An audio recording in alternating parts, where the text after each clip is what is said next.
Boa noite, amigos da Rede Opinião TV. Está começando mais um programa Saúde na TV, um programa feito para o seu bem-estar e qualidade de vida. Você sabe que o nosso programa é ao vivo e você pode participar através do telefone 3543-6413 e fazer a sua pergunta, tirar a sua dúvida com o nosso entrevistado. Hoje o assunto é sobre câncer. Está conosco o oncologista clínico Dr. Fábio Veloso do Hospital São Luís, da Santa Casa de Misericórdia, e é com ele que nós vamos estar conversando hoje sobre um assunto muito importante, que é o câncer de mama. Inclusive, o grupo de oncologia do Hospital São Luís, liderado por ele, está no dia 27 de outubro agora realizando uma passeata e que ele vai falar daqui a pouquinho mais sobre isto com relação a essa passeata. Fábio, muito obrigado pela sua presença aqui. Já é a segunda vez que você está aqui conosco, né? E a gente está batendo esse papo sobre esse assunto que mexe com tantas pessoas, né, preocupa muitas pessoas diante de um diagnóstico, às vezes, de um câncer, né? Eu agradeço o convite, é um prazer sempre estar aqui. Uma boa noite a todos em casa. Eu sinto muito à vontade de falar sobre câncer, porque é um assunto que faz parte do nosso dia a dia. Acho que a gente convive com o câncer o dia todo, a semana toda, e a gente tem um cuidado em falar sobre o câncer, porque nós estamos precisando trazer mais o apoio junto à comunidade, nos aspectos preventivos, nos aspectos de tratamento e mais na parte humana, né? Porque é uma patologia que ela não tem prevalência em raça, cor, nível financeiro, time de futebol, nada. Ela atinge qualquer pessoa, né? Então, eu acho que assim, para a gente conversar um pouco sobre câncer, entender primeiro sobre o que é câncer. Câncer nada mais é do que um grupo uma célula que ganha alguns artefatos, a gente até chama, ela ganha superpoderes, ou seja, ela se torna imortal, ela cresce sem parar, ela consegue se nutrir e ao mesmo tempo ela consegue sair daquela região onde ela está, ganhar a corrente sanguínea, os vasos, as veias, e atingir um outro órgão longe, que é a metástase. Então isso é a base do câncer, né? Fábio, acho bom você falar com relação a isso, quer dizer, essa vivência que você tem como oncologista, né? E essa palavra realmente que você pode dar aos nossos telespectadores, e às vezes muitos aí que hoje estão às voltas com o tratamento oncológico devido a um tumor, justamente essa experiência que você tem de dizer que realmente assim, que embora, é claro, é um diagnóstico que ninguém gosta de ter na sua vida, mas quando tem, saber enfrentar e da melhor forma possível, né? E ainda um pouquinho sobre generalidade, você está falando sobre o câncer, o que ele é, né? Agora, existem algumas teorias hoje, assim, que falam com relação a algumas coisas mais gerais que levariam à causa de câncer. E eu queria te perguntar com relação à carne vermelha, né? Que a gente sabe que existe, parece alguma coisa assim. Tem isso realmente algum valor importante na gênese de alguns tipos de câncer, Fábio? Não, o que a gente sabe é assim, que é bem explicado sobre o câncer e a sua relação. Os fatores de risco de câncer estão relacionados aos fatores familiares, dietéticos, hábitos da população, tá? E exposição. Principalmente o câncer mais comum que nós temos é o câncer de pele não melanoma, dado pela exposição ao sol, somente na população branca. Nós somos um país de miscigenação social, onde você tem muitos brancos, muitos loiros, e isso é um país rural que tem exposição solar, então isso favorece. A carne em si, a discussão que existe da carne vermelha é sobre aquela conversa que a gente tinha das avós antigamente. Olha, come pouca carne, mais salada para o intestino funcionar. Isso é uma realidade. É necessário um bom hábito alimentar para você ter um bom funcionamento, você não ter estresse no órgão, principalmente no colo, que é o intestino, onde você tem, imagina, você tem uma área macia, feita de pele, com um bolo fecal endurecido, causado pela carne, e que você tem isso, você faz pequenas lesões num órgão de 7 metros a 12, que vai tentando se rearranjar, e nessa multiplicação pode acontecer o aparecimento de uma célula neoplásica. A outra coisa que nós falamos da carne é o risco dos hormônios, porque houve um momento que se falava muito da carne do frango, não da carne vermelha em si, mas o frango, que o frango hoje ele estava quase maior que um carneiro, por causa dos hormônios. E o boi também tem a sua alimentação à base hormonal. E esse excesso de hormônio favorece, principalmente nos cânceres que tem essa relação importante. Uma das principais relações que existe seria o câncer de mama, seria o câncer de ovário e o câncer de endométrio. Ok. E já então, já que você falou, comentou sobre o câncer de mama, né, que hoje vamos dar um destaque ao tratamento dele, as causas e tudo, queria que você falasse um pouco com relação a isso. Hoje, como é que anda, então, a incidência, né, do câncer de mama a nível aqui de Brasil, mundo afora, e como é que está essa questão hoje, então, para começar a conversa mais específica? Eu digo o seguinte, o câncer de mama hoje é um dos cânceres com uma prevalência muito grande na população feminina. O grande problema nosso, acho que você participando da área médica, você vê isso, é que o Brasil não é um país de estatística. As últimas estatísticas que nós temos do INCA, que refere a 2006. Então você tem 35% de casos nas mulheres. Uma outra estatística que a gente usa muito é da FOSP, que é a Fundação Oncocentro, que faz a estatística do estado de São Paulo. Eu até peço desculpa que eu anotei num papelzinho aqui para fazer uma colinha. Em São Paulo, no período de janeiro de 2000 a junho de 2012, tem a prevalência do câncer, a incidência do câncer de mama foi de 34,9%. O que nos deixa um pouco triste é que, infelizmente, como que a gente sabe que o tratamento do câncer, o câncer é uma patologia assim, que acho que é uma coisa que muitas pessoas têm dúvida. Eu acho que a gente tem que tirar acabar com alguns mitos. Primeira coisa, câncer tem cura, tá? Qualquer tipo de câncer tem cura, tá? Desde que diagnosticado no início. Por isso que a gente briga tanto com a prevenção. E o que é mais interessante? São Paulo, que é um dos mais sérios locais que faz estatística, como que está a nossa divisão? A chegada do paciente no centro de oncologia. Nós temos assim, só 6,4% estão no estadio 2, tá? 17,2% no estadio 1, 22,8% no estadio 3 e 27,4% a gente coloca assim no estadio 2, um pouco mais avançado. E 26% dos casos que chegam no centro oncológico já estão no estadio 4. Ou seja, é onde você faz um tratamento na melhora da qualidade de vida e buscando um aumento da sobrevida. Os outros estadios, onde a cura ela é muito mais prevalente, você ainda tem pouco. Por quê? Porque o Brasil não se previne. É um país que prefere tratar. Achei muito bem colocado isso, Fábio, quando você colocou essa questão dessa relação quanto à chegada da paciente até esse serviço que você deu como referência, né, em relação ao estadiamento, né? E para quem está em casa, essa questão do estadiamento é o nível, né, em que nível o câncer está. Se ele está bem no começo, se ele já está um pouco mais avançado, enfim. Então isso é muito importante. E o que o Dr. Fábio está falando para nós, isso é de muita importância para que as pessoas possam estar abrindo seus olhos no sentido a estar realmente fazendo os exames de prevenção. Embora até, Fábio, até comento com você, acho que da outra vez até comentei isso. O exame de prevenção, na verdade, eu acho que tinha que ser chamado de exame de detecção precoce, né? Correto. Porque parece que prevenção é que vai prevenir, né? E a gente sabe, se você tiver uma predisposição genética a ter o câncer, vai ter o câncer, né? Mas o exame de detecção precoce. Então, hoje, eu acho que nós temos que focar toda a nossa assim, atenção no sentido e estimular as mulheres, né? Para que estejam fazendo os seus exames de prevenção o mais cedo possível e com regularidade. Eu acho que talvez tenha alguma coisa a ver com a não regularidade, né? Sim, correto.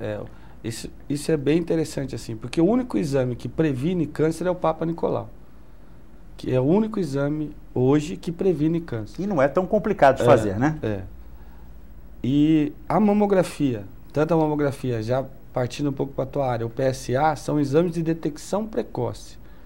São exames onde, porque assim, quando eu estava dizendo sobre o tratamento, o estadio, eu acho que ficou um pouco O estadio, quando a gente olha um tumor, a gente olha um paciente oncológico, a primeira coisa que nós fazemos é estadiar o tumor, ou seja, saber como está o tumor. O estadiamento tumoral ele é dado pelo tamanho do tumor, pelo número de gânglios ou linfonodos, ou mais popularmente falando, ínguas que estejam comprometidas, e o M, que é metástase. Então, e o que isso é importante? Quanto menor o tamanho do tumor, quanto menos gânglios, vou dar um exemplo na mama, já que nós estamos falando bastante de mama. Nós sabemos que o estadio 1 de mama são tumores de 1 a 2 centímetros, tá? 1 a 2 centímetros, nós temos aí 20 milímetros. Cada milímetro do tumor de mama é 1% a chance da patologia recidivar, ou seja, ela retornar. Cada gânglio são 6%. E o estadio 1 e 2, o 2 é dividido em 2A e 2B. O 1 e o 2A não tem gânglios. Então, vamos supor, nós temos uma mulher com um tumor de 2 centímetros que procura o médico. Ela faz a cirurgia e vem para o nosso tratamento. Nós sabemos de antemão que ela tem um tumor com 20% de chance de recidivar, de voltar. Agora, se a mulher deixa, passa o tempo, aí ela tem um tumor de 4 centímetros, 12 linfonodos positivos, a chance dela recidivar, 12 vezes 6 vão ter 72, mais 40 são de 112%. Ou seja, nem com o melhor tratamento do mundo ela vai conseguir ficar livre, porque a quimioterapia, ela previne a recidiva da doença em 28% somente. Não mais do que isso. Então, por isso que você tem, a gente briga muito com, tem que fazer os exames, tem que o melhor exame que eu digo de prevenção do câncer, ainda não existe uma fórmula assim, como não ter câncer. Tem uma fórmula? Não. Não existe essa fórmula, mas existem métodos onde você pode se prevenir, que é o quê? O não tabagismo, a mudança de hábito. Nós sabemos que a mulher que faz mais de 40 minutos de atividade física diária e ingere 6 porções de frutas, previne o câncer em 45%. Muito importante você está falando, Fábio. Isso aí realmente assim, é fundamental e é uma coisa tão simples, né, de ser feita, né? Então, eu só queria que você repetisse para até fixar. Então, a mulher que faz 45 minutos de atividade física. Na semana, quantas vezes? Diário. Diário, todo. Lembrando que não conta se vai no mercado a pé ou se o trabalho é 4 quilômetros de casa e vai a pé, isso não conta. É atividade física extra o que faz durante o dia. É um momento que 45 minutos que ela para e ela vai fazer uma caminhada ligeira dentro de uma frequência ou a musculação, alguma coisa assim. E 6 porções de frutas. Não precisa ser 6 frutas diferentes, pode ser iguais. Pode ser até a polpa da fruta. Você já previne em 45% uma patologia dessa. O outro método que a gente fala, que eu acho que é um dos métodos mais simples que existe, é o mais fácil de se fazer, que todo mundo em casa tem um espelho, ninguém toma banho de roupa, se olhe no espelho. Não é difícil se olhar no espelho. E a hora que estiver tomando banho, não custa fazer o autoexame da mama. Eu acho que nós conhecemos, quando a gente conhece o nosso organismo, o nosso corpo, a gente conhece tudo que surge de novo. E tudo que surgir de novo, a gente procura ajuda e resolve. Ok, Fábio, você falou muito bem com relação a esse autoexame, né? Agora, esse autoexame, às vezes, ele pode, um tumor no início muito pequeno, ele pode passar e a própria pessoa não detectar, não sentir. Pergunto eu com relação à mamografia que você há pouco citou, né? Qual é o valor da mamografia, em que regularidade ele deve ser feito ou não? Queria que você falasse um pouquinho sobre isso. Sobre o Ministério da Saúde, o Ministério da Saúde diz o seguinte: primeira mamografia após os 40 anos, tá? Nós sabemos assim, existem alguns fatores de risco que estão relacionados. Quais são esses fatores de risco? Familiares com câncer abaixo de 35 anos, familiares de primeiro grau, tem que ser de primeiro grau, tá? São fatores de risco para o câncer de mama. Essas mulheres devem ter uma frequência anual à mamografia. Aquelas mulheres que não têm os fatores de risco, eu digo, podem fazer a cada 2 anos. Qual é a importância da mamografia? A mamografia, hoje, com a mamografia digital, a melhora dos nossos aparelhos de imagem, o que conseguiu mostrar para a gente? Que nós estamos conseguindo diagnosticar câncer com microcalcificações. Ou seja, quando você tem pequenas calcificações na mamografia e você tem uma suspeita e você tem familiares, muitas das pessoas, muitos dos médicos pedem um exame chamado mamotomia, que é a retirada daquela região. E muitas das vezes, naquela região, nós temos casos de carcinoma in situ, ou seja, aquele carcinoma que não é invasivo, é um carcinoma que fez a cirurgia, praticamente está curada.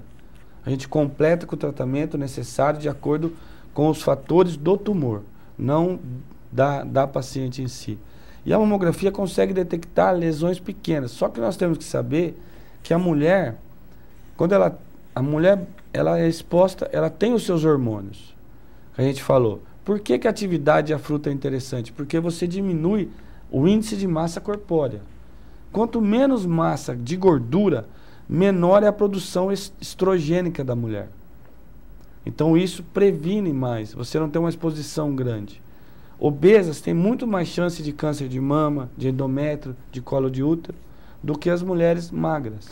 E é o que entra, há pouco você falou com relação à atividade física e à dieta, né? E a dieta. Então, e nesse ponto, a mamografia tem sua importância. Só que as mulheres que têm mama densa, a mamografia vai ver só microcalcificações. Aí a gente abre mão de outro exame, que é a ultrassom de mama, que auxilia a mamografia. Só que a mamografia, no seu laudo correto, ela sempre coloca mamografia com mamas densas. Sugiro ultrassom para complementação diagnóstica, que é o importante. E, tendo algo alterado, nós passamos para um exame mais específico, que é a ressonância nuclear magnética das mamas, que consegue detectar até alteração estrutural. E isso é importante para quê? Que você tenha cada vez mais nódulos pequenos, diagnósticos precoces e uma cura grande nessas pacientes. Ok. Até a propósito, Fábio, chegou aqui uma pergunta da Ana Cláudia, do Parque Tiradentes, e até você acabou até de comentar, mas de repente você vai reforçar um pouquinho isso. Tirando a mama, doutor Fábio, com o câncer e fazendo a quimioterapia, é possível o câncer voltar mais forte? Então, isso são certas... sempre quando eu trabalhei muito tempo com os voluntários do câncer, e a gente sempre trazia palestras. E alguma coisa eu sempre colocava como mitos. Um primeiro mito que tem que acabar: câncer cura. O segundo mito: se mexer piora. Isso é mentira, tá? Simplesmente as lesões já estavam lá. E o retorno do câncer, mesmo quando, se você pega uma mulher no estadio 1, vamos pôr, que ela tem lá 20% de chance, você faz o tratamento, você joga isso daí para 12%. E não é que o câncer volta mais forte. A força não é se ele volta, quando ele volta, a força é onde ele atinge. Se ele atingir um órgão-alvo que a gente chama, que é fígado, cérebro, pulmão, a sua ação é diferente. Se ele atingir só ossos, vamos pôr assim. Então, o câncer nunca volta mais forte. O problema é onde ele volta. Ok. Há uma outra pergunta até de um xará seu. Doutor Fábio, eu tive câncer no estômago e fui operado. No entanto, não consigo parar de fumar. Meu risco de voltar aumenta muito? Nós sabemos que assim, o tabaco, ele é um mal que infelizmente está enraizado na sociedade e cada vez mais ele está sendo combatido. Nós temos o Dia Mundial de luta contra o tabaco. O que nós achamos? O estômago é uma das regiões onde o tabaco influi muito. Uma pela maior produção de ácido, tá? E o que o cigarro faz? Eu dou um exemplo assim para os pacientes para entender assim. Imagina você sentado no pé da porteira, eu falo para você, conta quantos boi passa. Se passar um por um, você consegue. Esses são as nossas células de defesa do organismo. Então, nós aqui sentados, aqui conversando, nós estamos produzindo células cancerosas toda hora, todo momento. Só que o nosso organismo acaba com ela, dá o fim. Então, o que o fumante tem de problema com isso? O cigarro, as toxinas do cigarro, vão lá, pegam essas células que estão protegendo e deixa tudo atordoado. É a mesma coisa se eu falar assim, conta quantos bois passam, abre a porteira e vem uma boiada. Você nunca vai contar. Então o organismo também não consegue se proteger. Ele perde o seu apoio, a sua proteção. Então acaba passando células que não deviam passar. Ok. Fábio, com relação ainda, né, ao câncer de mama, hoje em dia a gente sabe que muitas vezes quando se tem um diagnóstico, vai depender do estadiamento, como você bem falou, e o tratamento, né? Agora, o tratamento vai variar de pessoa para pessoa, de acordo com o estadiamento, cirurgia, complementação. Como é que é isso hoje, assim, quer dizer, porque muitas pessoas têm essa dúvida, né, que às vezes só a cirurgia resolve, por que às vezes tem que ter a cirurgia e a quimioterapia, né? Então eu queria que você explicasse um pouquinho para a gente esse tratamento que às vezes ele tem que ser conjugado e que as pessoas às vezes têm um pouco de dificuldade de entender, ou mesmo também a radioterapia, né? Então por que às vezes tem casos que, tipos de câncer que tem cirurgia, tem quimioterapia, ou tem cirurgia e radioterapia, ou hormonioterapia? Nós sabemos assim. Vamos falar de uma maneira geral. O tratamento oncológico, ele se baseia em cirurgia, radioterapia, quimioterapia, hormonioterapia, imunoterapia. O que existe nisso? Cirurgia, tratamento local. Quimioterapia, um tratamento preventivo sistêmico. E radioterapia local. Radioterapia não trata o corpo todo, trata só o local. Então, como que nós programamos isso? Imagina uma mama. Uma mama é um órgão pequeno. Se você tem um tumor muito grande, você imagina o tamanho de uma cirurgia para retirar uma mama de, vamos por 4 ou 5 quilos. Uma cirurgia mutilante, extremamente agressiva para o paciente. Então, o que nós dividimos isso? No tratamento neoadjuvante, adjuvante e paliativo. O que é o tratamento neoadjuvante? É quando nós fazemos o tratamento para regredir a lesão. Isso não importa se for só na mama, nós fazemos isso no cólon, fazemos isso no estômago, fazemos isso no pulmão. Para quê? Para que você facilite a cirurgia. E com isso você consiga fazer com que a cirurgia seja melhor e você vê também ao vivo a resposta do tratamento. Depois disso, nós passamos, aí vamos para o tratamento adjuvante. O que é o tratamento adjuvante? Consiste no tratamento pós o primeiro procedimento. É o tratamento que previne. Vamos supor, você retirou a mama, um tumor tinha 5 centímetros, 2 gânglios axilares positivos. O que nós levamos em consideração? Qual a chance? É um tumor grande, que tem uma chance de recidiva local grande.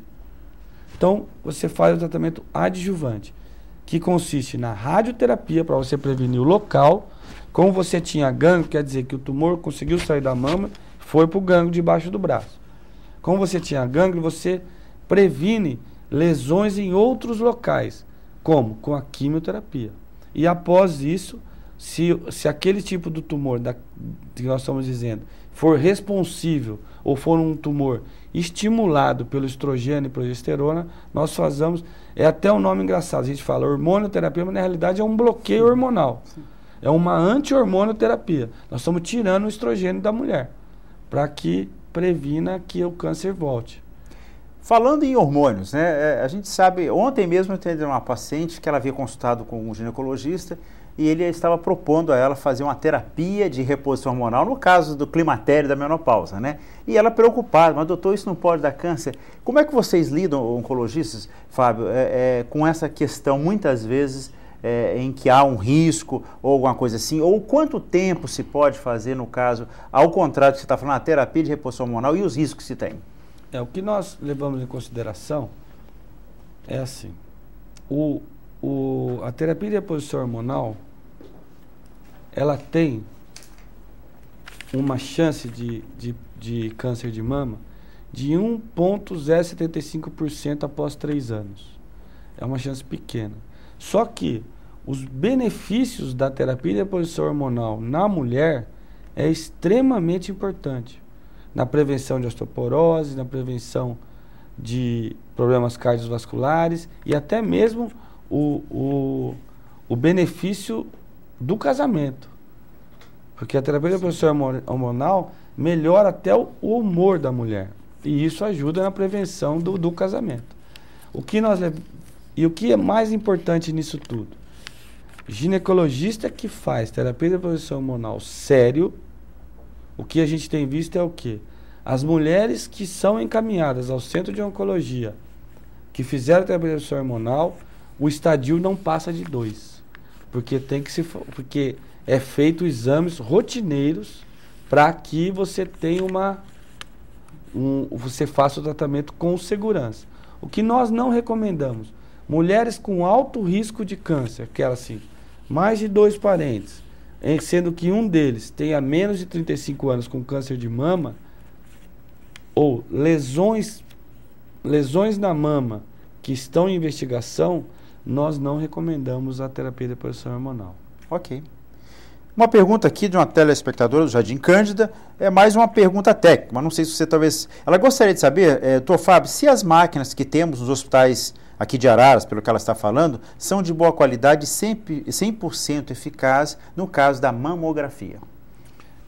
O que nós temos visto os exames que chegam para a gente são exames de boa qualidade, principalmente nós temos mamógrafos digitais já em Araras, que tem uma resolução bem diferente. E a mamografia clássica, a básica, aquela que vem aquelas monte de fotinha, monte de chapazinha, que a gente junta para juntar a mama, tudo, são exames que têm a sua qualidade, mas é muito dado. Toda essa qualidade, ela tem ela é médico dependente.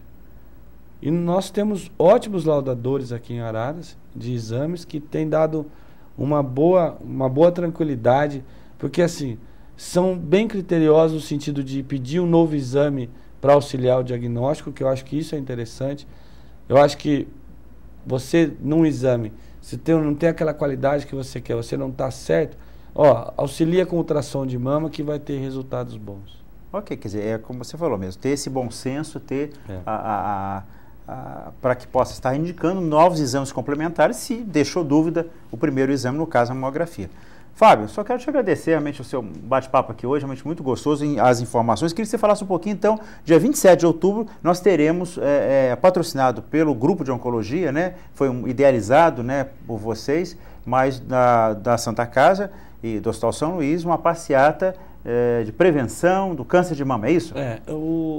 Eu tenho que dar um agradecimento e mandar que a gente tem um grupo de oncologia que trabalha fortemente para que a oncologia seja boa, que os pacientes sejam bem aceitos. Eu tenho que mandar um agradecimento aos nossos funcionários, principalmente a nossa enfermeira Rosa, a Lediane e a Fabiana, que são as meninas da recepcionista, são as recepcionistas, a Fernanda e a Silvinha, que são as auxiliares de enfermagem, que trabalham junto mais com o paciente, a nossa TO, a Débora, e a Raquel, nossa psicóloga. Nós temos um grupo multidisciplinar que elas que se juntaram, trabalharam firmemente para que acontecesse isso, que vai ser uma passeata, uma caminhada para alertar, principalmente as mulheres de Araras, sobre a importância da prevenção no câncer de mama.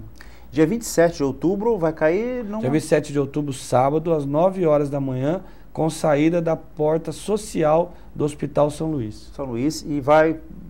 Não, é um caminho pequeno. É um caminho pequeno? Vai ser um caminho... na praça ali? Isso, vai ser um caminho pequeno, mas é uma caminhada para chamar a população para se preocupar com o autoexame de mama, se preocupar com o diagnóstico precoce e chamar a atenção, somente das mulheres que estão em casa nesse momento, que elas possam dar mais valor ao autoexame, se tiver alguma dúvida, procurar ajuda, vamos parar com a história de coisa se resolve com o vizinho, não. Vamos procurar ajuda, vamos fazer o autoexame e vamos prevenir, né? Acho que é o mais importante. Então está todo mundo convidado então a estar participando dia 27 de outubro, né, com saída então da porta do Hospital São Luís, da porta da entrada social, né? Isso. Do Hospital São Luís, dia 27 de outubro. Fábio, só quero te agradecer realmente essa entrevista. Acho que a mensagem que eu queria eu deixei até para reforçar agora no final, que você colocou aí, dos 45 minutos de atividade física e ingerir 6 porções de fruta, isso fique aqui, tudo que você falou hoje, muita gente não vai gravar tudo, mas que seja uma mensagem que fica aqui, porque sem dúvida isso vai fazer a diferença na vida de muitas pessoas. E quando você precisar, com certeza você terá a competência, o Dr. Fábio Veloso e a sua equipe, o grupo de oncologia do Hospital São Luís, da Santa Casa, que estará cuidando de você se você porventura tiver que passar por uma experiência de ter um câncer e precisar do tratamento. Então, Fábio, muito obrigado por sua presença hoje aqui conosco. Eu agradeço muito esse convite. Eu acho que é importante a gente conversar sobre câncer. Estamos à disposição, se precisar, vamos discutir sobre outros tipos. Se quiser um dia bater uma discussão boa de próstata, discutimos. Vamos aqui. Principalmente oncologista e urologista tem uma discussão grande quando fala de próstata, porque às vezes não se adequa na mesma conduta, né, na mesma conduta, então acaba tendo uma discussãozinha, mas isso fica para lá. Eu que agradeço esse convite e falo a todos. Participe da caminhada dia 27 às 9 horas da manhã e vamos prevenir. Eu acho que a maior hoje, se ficar consolidado em casa que o melhor é prevenir, eu acho que a gente dá o primeiro passo para ser um país de primeiro mundo no sentido de diagnóstico de câncer, onde nós vamos ter 80% em estádio 1 e 2 com 70% de cura. Eu acho que isso é o que a gente mais busca, né? Ok. Gente, gostou do programa? Quer assistir de novo? Quer entender algumas coisas? Sábado às 18 horas nós teremos reprise desse programa, só que não vale ligar porque aí é a reprise. E quarta-feira que vem, às 8 horas, nós teremos um novo programa Saúde na TV, um programa feito para o seu bem-estar e qualidade de vida, às 8 horas da noite. Um abraço, uma boa noite e fiquem com Deus.